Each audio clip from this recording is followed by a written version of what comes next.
Baiklah, Assalamualaikum warahmatullahi wabarakatuh.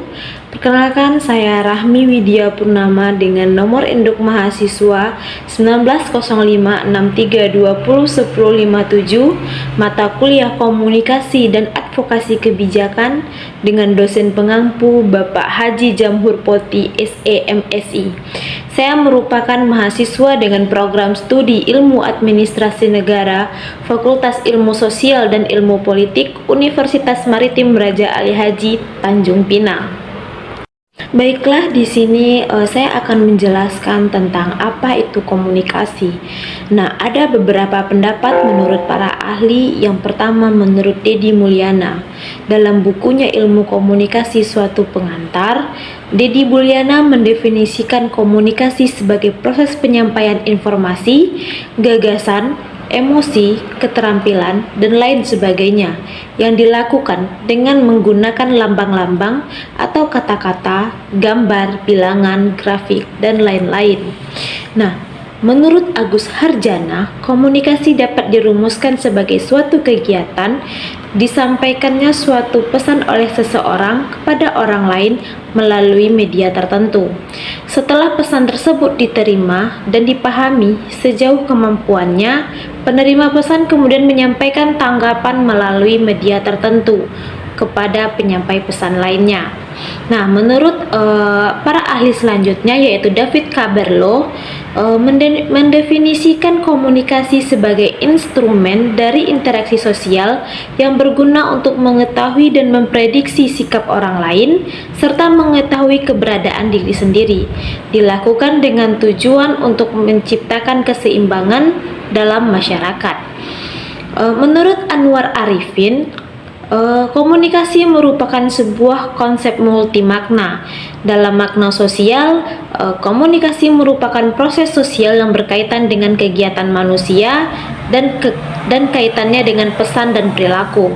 Nah, ahli yang terakhir yaitu Ahmad S. Ruki mengatakan bahwa komunikasi merupakan proses pemindahan dan pertukaran pesan, di mana pesan ini dapat berbentuk fakta, gagasan, perasaan, data, atau informasi dari seseorang kepada orang lain.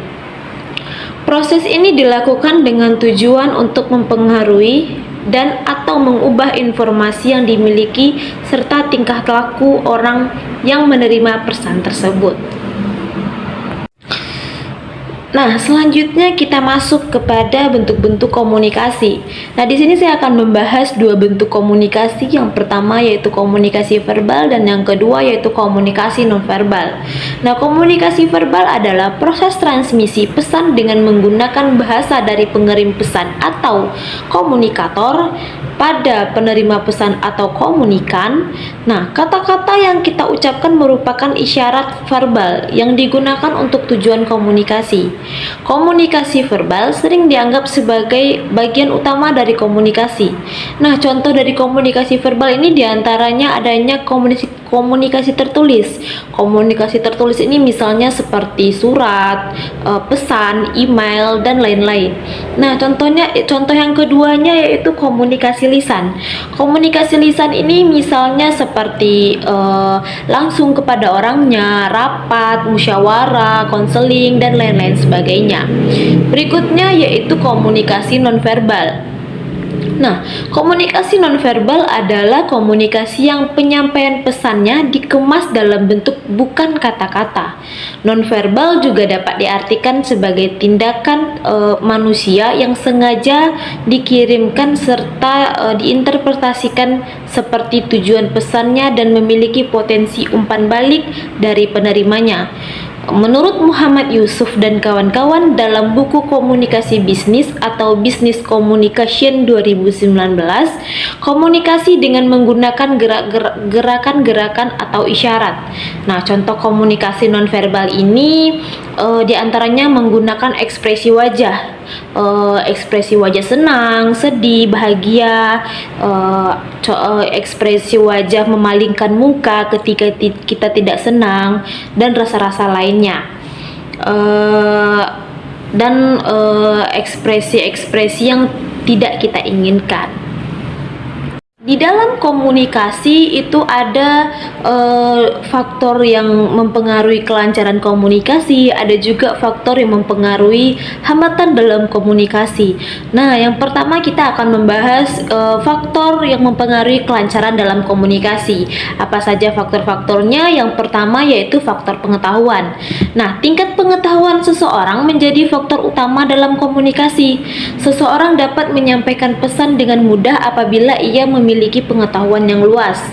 Nah, faktor yang kedua yaitu keterampilan menguasai bahasa. Keterampilan dalam berbahasa ini merupakan salah satu faktor yang sangat terkait dengan pertumbuhan. Misalnya, jika kita menghadapi anak remaja, kita menggunakan bahasa-bahasa yang biasa dilakukan oleh anak remaja. Misalnya seperti bahasa-bahasa gaul. Nah, untuk faktor yang ketiga yaitu komitmen. Komitmen adalah bagian utama dari kemampuan berkomunikasi efektif di tempat kerja. Hal ini karena komitmen dapat mengukur dedikasi seseorang dan sejauh mana kamu mengkomunikasikan kepastian pada saat berargumen. Pesan dengan komitmen yang baik tentunya akan memberikan dampak yang lebih besar. Selain itu juga dapat meningkatkan moral kita. Nah, yang keempat yaitu faktor keramahan. Nah, dengan nada bicara yang ramah, pertanyaan personal, atau hanya sekedar senyuman, kamu bisa mendorong timmu untuk berkomunikasi secara terbuka dan jujur. Dengan begitu, komunikasi efektif dan dapat berjalan dengan lancar sesuai apa yang kita inginkan. Nah, tadi kita sudah membahas tentang faktor-faktor kelancaran. Sekarang kita akan membahas faktor yang mempengaruhi hambatan dalam komunikasi. Nah, apa saja faktor-faktornya? Yang pertama yaitu hambatan fisik. Nah, hambatan fisik merupakan suatu yang berhubungan dengan wujud atau tubuh manusia. Contoh hambatan fisik dalam komunikasi adalah individu yang memiliki keterbatasan fisik. Contohnya seperti tunanetra, cacat, bisu, rungu, dan lain-lain sebagainya. Faktor yang kedua yaitu hambatan budaya.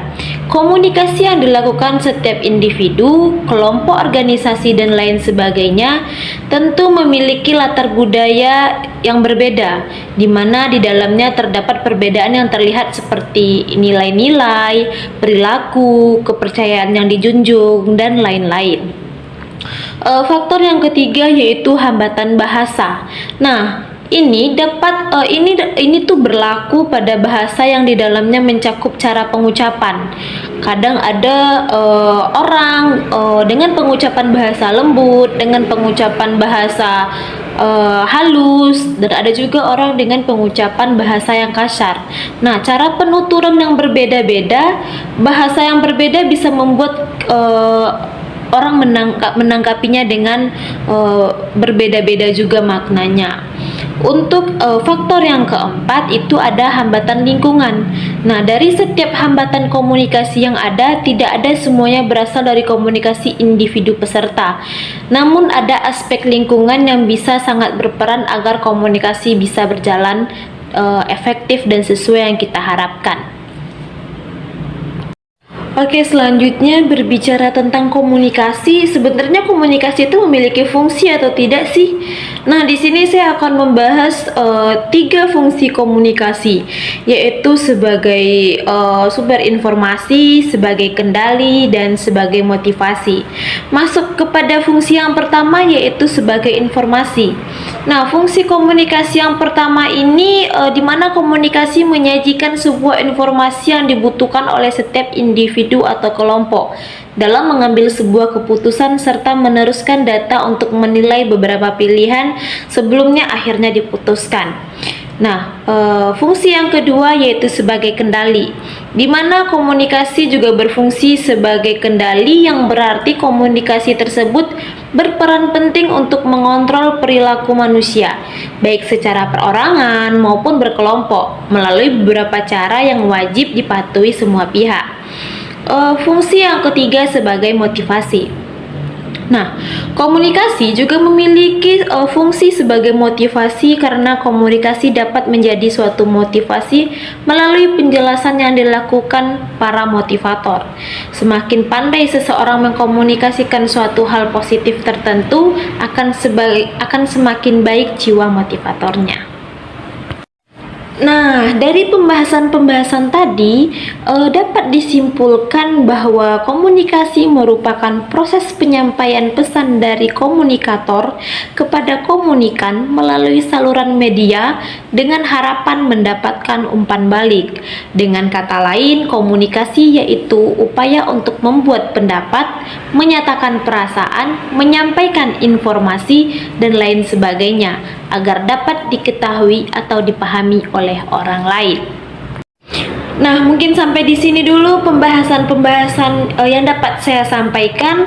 Saya Rahmi Widya Purnama pamit undur diri. Assalamualaikum warahmatullahi wabarakatuh. Terima kasih.